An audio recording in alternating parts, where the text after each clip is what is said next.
टनको और जादुई जंगल की सैर। एक दिन एक नन्हा सा बच्चा जिसका नाम टनको था अपने घर से बाहर निकला। उसकी बड़ी बड़ी हरी आंखों में जिज्ञासा थी और वह अपनी हरी कमीज पहनकर दुनिया को देखने निकला था।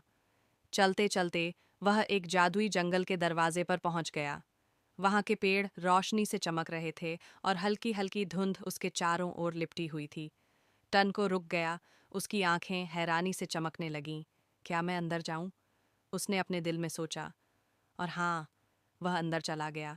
जंगल के भीतर एक रास्ता था जो चमकते हुए मशरूम और उड़ती हुई रोशनियों से सजा हुआ था। टनको हर कदम पर जैसे किसी सपने में चल रहा था। हवा में रंग बिरंगे जुगनू तैर रहे थे और पेड़ों की छांव में कोई जादू छुपा हुआ था। अचानक उसे एक नदी मिली, लेकिन यह आम नदी नहीं थी। यह नदी फुसफुसाती थी। इसका पानी रंग बदलता और इससे आवाजें आती जैसे कोई पुरानी कहानियां सुना रहा हो। टनको घुटनों के बल बैठ गया और ध्यान से नदी की बातें सुनने लगा। वह मुस्कुरा रहा था। आगे बढ़ते बढ़ते वह एक खुली घाटी में पहुंचा जहां चांदनी बिखरी हुई थी।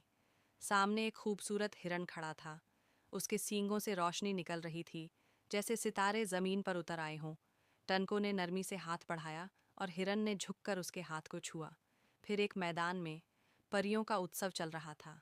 छोटी छोटी रंग बिरंगी परियां, चमकती तितलियां और रोशन फूल, सब टनको के चारों ओर नाचने लगे।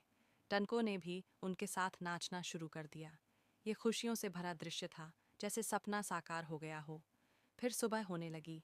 सूरज की नरम रोशनी जंगल पर पड़ी। टनको के हाथ में एक चमकता हुआ फूल था, जंगल की ओर से एक तोहफा। उसने पीछे मुड़कर जंगल को आखिरी बार देखा, मुस्कुराया और कहा, धन्यवाद प्यारे जादुई जंगल। और वह एक नए सफर की ओर चल पड़ा।